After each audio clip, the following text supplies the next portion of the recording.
Tuan Ketua, saya mengambil pendekatan yang berbeza. Saya hanya nak membicarakan masalah prinsip dan dasar dan tidak mahu menyentuh isu detailnya kerana banyak telah diperkatakan oleh ahli-ahli yang berhormat sebelum saya. Tuan Ketua, dalam Al-Quran ada ayat 126 surah Al-Baqarah yang mengesahkan doa Nabi Ibrahim AS yang memohon kepada Allah agar dijadikan kota Mekah sebagai kota yang aman. Yang keduanya iaitu dialirkan rezeki supaya yang beriman tidak mati kelaparan. Doa dimakbulkan Tuhan. Tetapi dengan tidak semena-mena Malaysia mendapat tempias dari doa tersebut. Secara relatifnya kita aman dan belum lagi kita mendengar ramai rakyatnya yang mati kelaparan. Malahan rakyat Malaysia yang kita dengar ramai di antaranya mati kerana berlebihan makan. Tuan Ketua, begitu juga dengan doa duha. Selalunya yang bersolat duha akan berdoa kepada Tuhan agar diberikan rezeki, agar rezeki yang jauh didekatkan, yang di langit diturunkan, dari bumi dikeluarkan, dari laut dipermudahkan. Bersyukur kita kepada Tuhan bahawa doa dimakbulkan dan Tuhan memberi kita rezeki dari langit berbentuk hujan, diturunnya hujan, tidak setitik lebih dan tidak setitik kurang. Dan disuburi bumi bertuak Malaysia hingga tanam apa sekalipun ianya tumbuh. Tuhan memberi rezeki dari perut bumi. Seperti contoh di Pahang, ada biji emas, besi, bauxite, alumina dan sebagainya. Dan banyak lagi logam-logam lain di negeri-negeri lain. Di lautan, negara ada minyak dan gas. Dan saya ingin menyatakan bahawa tidak mustahil minyak dan gas di perut bumi di negara Malaysia ini menular ianya di bawah, di kawasan daratan, di negeri-negeri yang berkaitan. Begitulah melempah ruahnya rezeki yang dianugerahkan oleh Allah, oleh Tuhan kepada negara Malaysia yang tercinta ini. Dan saya merasakan bahawa tidak ada sebuah negara pun di dalam dunia ini dikurniakan nikmat yang sedemikian rupa. Namun Tuhan menguji manusia dengan dua cara. Diujinya kita beri susah agar kita sabar. Dan diberinya kita senang seperti diberikan pada negara Malaysia untuk diuji kesyukuran kita. Pada hemat saya, Tuan Ketua, manusia lebih mudah bersabar dalam kesusahan daripada bersyukur dalam kesenangan.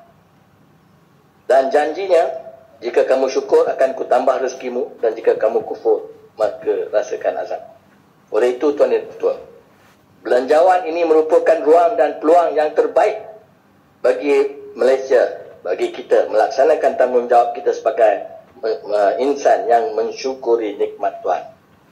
Kita mengagih nikmat anugerah Tuhan dengan sebaik-baiknya, mengagih dengan adil dan menjauhi daripada penggunaannya ke arah kurafat, maksiat dan mungkar. Tuan Ketua, tanggungjawab pemerintah adalah berat untuk memberi hak kepada yang berhak kerana Tuhan telah mengurniakan dengan penuh perasaan kasih sayang. Tugas pemerintah sekarang adalah mencari dana, saya nak ulang, mencari dana pendapatan secara halal dan membelanjakan dengan juga kaedah yang halal. Tuan Ketua, Imam Ghazali berpendapat bahawa insan terbagi pada tiga. Saya simpulkan sebagai 3 U, iaitu ummah, rakyat biasa, umara, pemerintah dan ulama. Pada fahaman saya, beliau berpendapat baiknya umat itu apabila baiknya umara, pemerintah, dan baiknya pemerintah apabila baiknya ulama.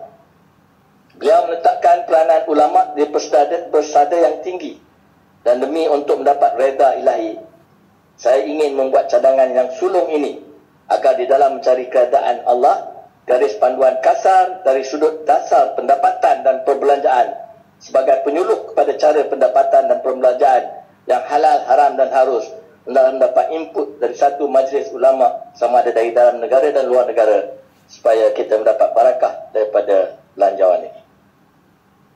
Tuan Ketua, keduanya saya berasa amat rindu dengan dasar yang digubal sebelum ini, sama ada dasar ekonomi baru dan wawasan 2020. Saya melihat DEP dengan selampang dua mata menyusun semula masyarakat dan menghapuskan kemiskinan, tidak mengira kaum beserta dengan wawasan 2020, memacu ke arah negara maju dan menzahirkan bangsa Malaysia keduanya mempunyai ciri meningkat kesejahteraan rakyat dari sudut pendapatan dan perpaduan. Kerajaan nampaknya yakin bahawa pendapatan per kapita akan berjaya di bawah daripada 6,000 sampai 10,000 USD menjelang 2020. dan sekaligus mencapai, saya ulang, sekaligus mencapai status negara maju. Tetapi apa artinya pendapatan per kapita meningkat pada taraf negara maju jika Gini coefficient atau jurang perbezaan antara kaya dengan miskin terus melebar? Apa artinya jika purata pendapatan adalah RM10,000, RM20,000, RM30,000 USD sekalipun? Sedangkan sebagai contoh, jika 10% rakyat yang menguasai 90% harta negara, sedangkan 90% rakyat marhain berkongsi memiliki 10% harta negara. Dalam erti kata lain, apa artinya jika kekayaan itu berlingkar persekitaran segelintir rakyat yang istimewa dan terpilih sahaja? Tuan Ketua, apa artinya jika pendapatan penduduk telah bertambah, katakanlah dengan 2 kali ganda dalam satu tempoh tertentu, walhal harga barangan asas naik mendadak, katakanlah 3, 4 atau 5 kali ganda dalam tempoh yang sama? Saya membuat andaian yang ekstrim, tetapi inilah yang dikhawatirkan. Tuan Ketua, saya masih ingat pada tahun 90-an, pemimpin kerajaan pakai istilah 3P, iaitu Purchasing Power Parity, untuk membandingkan kemampuan membeli kita dengan negara-negara lainnya. Dan saya ingin mencadangkan bahawa Kementerian Keuangan seharusnya menggunakan istilah 3P ini, Purchasing Power Parity, bagi perbandingan kuasa beli pada masa-masa tertentu, agar kita dapat gambaran sebenarnya di atas taraf kemajuan kehidupan rakyat.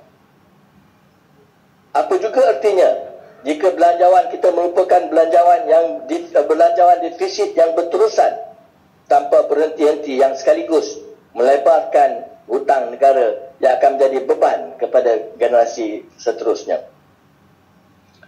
Tuan Ketua, di dalam urusan kewangan negara, kita dengar berbagai reaksi dan laporan-laporan pujian dan kritikan, sama ada dari dalam negeri atau luar negeri.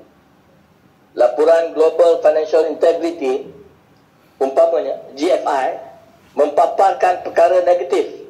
Wang gelap dari negara Malaysia keluar ke negara lain berbilion-bilion ringgit setiap 10 tahun yang lalu. Laporan Ernst Young yang melaporkan keadaan korupsi yang ketara. Laporan Ketua Audit Negara merakamkan ketirisan kewangan negara sama ada berpunca dari rasuah, kurang kecekapan, urus tabir yang lemah, pemaziran dan lain lagi. Baru-baru ini ECIDC, Unit of Economic Cooperation and Integration Among Developing Countries dari Pertubuhan Bangsa-Bangsa Bersatu menyatakan bahawa Malaysia akan kerugian hampir 5 bilion setahun jika kita menyertai TPPA. Banyak lagi laporan-laporan sedemikian dari berbagai pihak yang boleh dipetik, namun memadailah setakat itu saja, Tuan Ketua. Tuan Ketua, kerajaan tidak boleh memilih berdiam diri atau sentiasa dalam keadaan denial mode. Kepada pengkritik-pengkritik kerajaan, ketahuilah olehmu, wahai kerajaan, bahawasanya ISA, OSA, Akta Sultan dan seumpamanya bukan jawapan dan jauh daripada penyelesaian dalam masalah ini. Kerajaan harus berubah sikap, kerana pepatah kata Inggeris dengan izin, it is attitude, not aptitude, that determines the altitude. Bahawa sikap dan bukannya kebolehan semata-mata yang menentukan ketinggian pencapaian.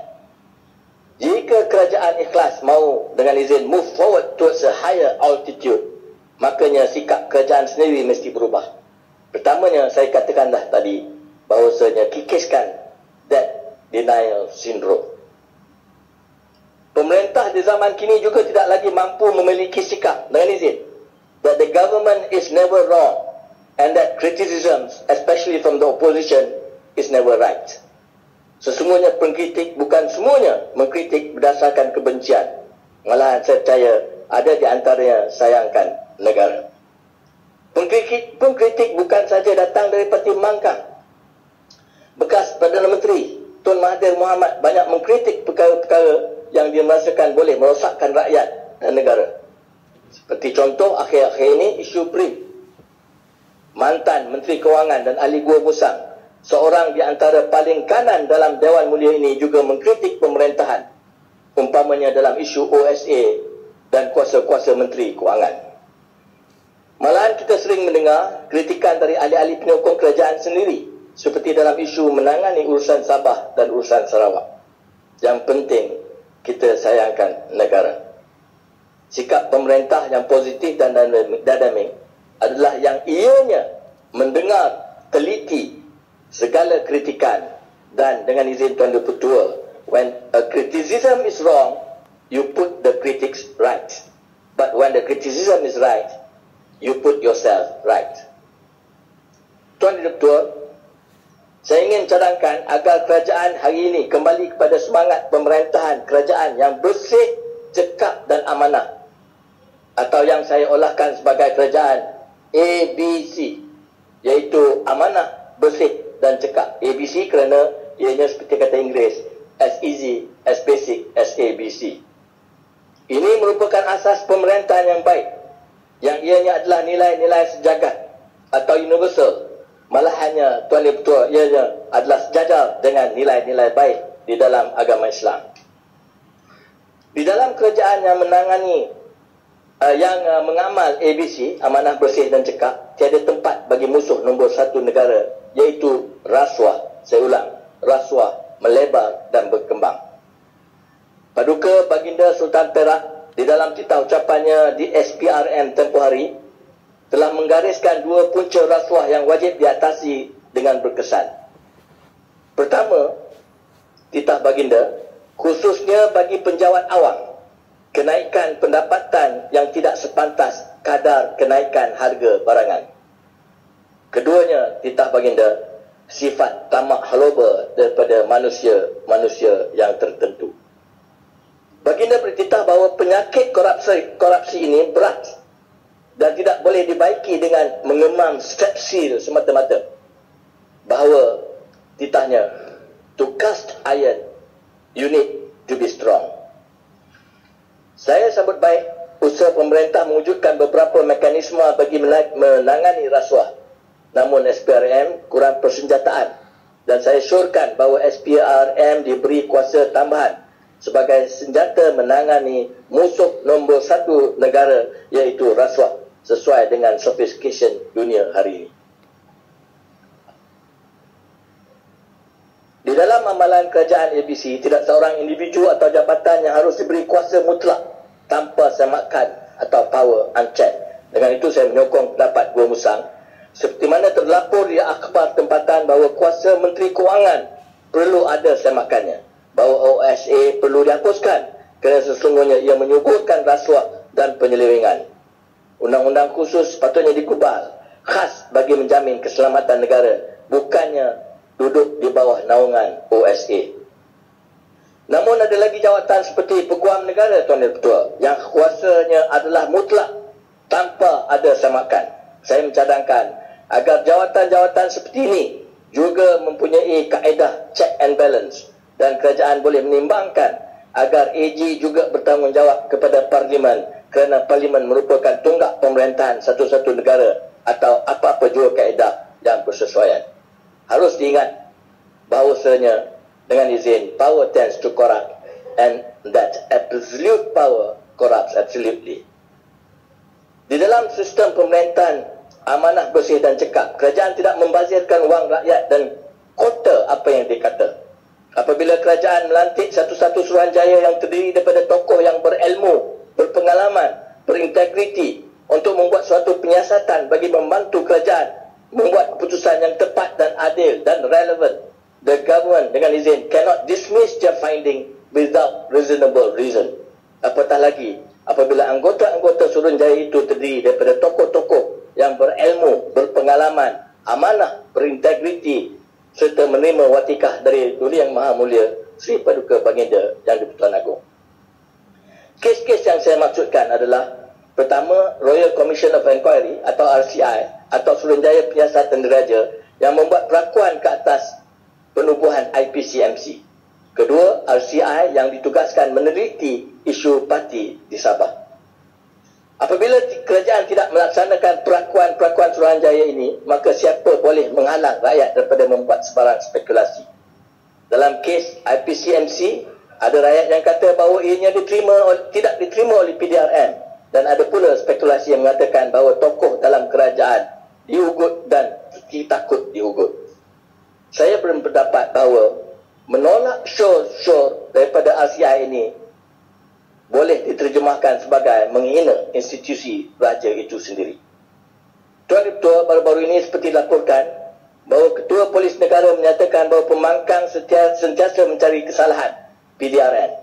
Jika laporan ini benar, saya sebagai anggota pembangkang di dalam Parlimen Sukacita, saya menyatakan, saya menafikan dakwaan itu dan ingin saya tegaskan bahawa PDRM keseluruhannya adalah berkesan dan berjasa kepada negara dan rakyat.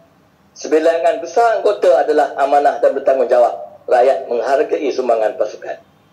Tetapi seperti di mana-mana padang ada kemuncutnya. Seperti di mana-mana padang ada kemuncutnya. Oleh itu pasukan tidak seharusnya gentar demi mempertahankan nama baik pasukan. Kerajaan menubuhkan IPC-MSC seperti disyorkan oleh RCI yang berkenaan atau lain-lain institusi bagi tujuan tersebut. Sesungguhnya Tuan Ketua, hanya kemuncut di dalam itu yang seharusnya merasa bimbang.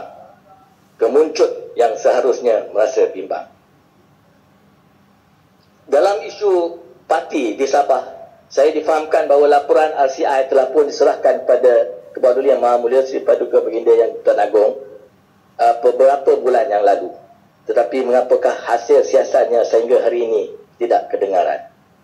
Sebab itulah berbagai spekulasi kerajaan bersalah, kerajaan takut, kerajaan nak ubah laporan dan sebagainya timbul daripada masyarakat. Pokoknya kerajaan tidak bertindak secara amanah, bersih ataupun cekap dan gagal memperlihatkan semangat accountability, rationality dan transparansi. Dalam urusan perdagangan pula, Tuan Ketua, saya berpendapat bahawa kerajaan harus berhenti daripada mencebur diri dalam urusan perniagaan. Di sebuah negeri, di Semenanjung, satu syarikat milik kerajaan diberi monopoli dagangan pasir yang ketika itu mempunyai nilai dagangan yang tinggi. Dan dalam keadaan demand yang tinggi dan dalam keadaan monopoli sekalipun, syarikat tersebut gulung tikar. Di peringkat pusat pula, banyak contoh kerugian-kerugian besar dialami oleh syarikat milik kerajaan. Dan yang terakhir sebagai contoh klasik adalah MAS. Oleh itu saya mencadangkan agar pemerintah kembali kepada tugas utamanya, iaitu memerintah dan bersihkan diri daripada sebarang perdagangan dan perniagaan. Tuan Ketua, dengan izin, the government has no business in doing business. The business of the government is to govern. Saya ingin mengesyorkan kepada kerajaan, demi rakyat dan keadilan pada mereka, kerajaan harus relook at all privatization agreements agar impak kepada kebajikan dan faedah rakyat dimaksimalkan dengan kos yang minima atau berpatutan. Sebagai penutup, Tuan Ketua, dalam situasi yang ideal, kerajaan dan rakyat berpisah tiada. Mereka bergerak seirama dan berkongsi denyutan yang nadi. Benar, tiada siapa yang mampu memuaskan semua orang pada setiap masa. Seperti kata Presiden Kennedy, you can please some people dengan izin all the time. You can please all the people sometime, but you cannot please all the people at all time. Kita faham. Namun di dalam apa jua kehidupan, kita seharusnya bertekad dan berusaha mencapai yang ideal, setidak-tidaknya yang terhampir dengannya. Tuan Ketua, dengan izin, this country is ours, right or wrong. If wrong, we put it right. If right, we'll keep it tight. Di dalam situasi yang sama, begitu juga dengan pemerintahan atau governance. Jika kita berbaik sangka, ikhlas mencari reda ilahi dalam urusan kita dengan meletakkan kepentingan rakyat dan negara melebihi dari diri kita, saya percaya bahawa tidak mustahil kita mampu zahirkan negara yang aman dan makmur. Terima kasih je, tak guna. Negara yang baik yang dapat payung rahmat dari Yang Maha Pencipta. Keadaan di mana setiap kita akan memiliki sikap kekitaan. Dan dalam apa jua keadaan dan dari apa jua aliran, kita pasti akan bersikap dengan izin. That this government is ours, right or wrong. When right, we'll tell others. But when wrong, we'll tell the government. We'll tell you. When wrong, we'll tell you. But you must listen. Sesungguhnya Tuan Ketua, it takes two to tango. Dan akhirnya Tuan Ketua, aduh, saya dengar macam suara mengganggu daripada, ya. Dan ada Tuan Ketua dia bagi saya setengah jam lagi. Kalau itu sabar. Tuan Ketua izinkan saya bagi pengakhiran kata mengajak semua betul. Boleh. Tuan Ketua izinkan saya bagi pengakhiran kata mengajak semua meminimalkan sengketa. Negeri bertuah yang sepatutnya dijaga, rakyat jelata yang sepatutnya dibela. Bersyukur kita kepada Allah yang Esa. Saya ingat tak kalau menteri kena behave like menteri lah kan.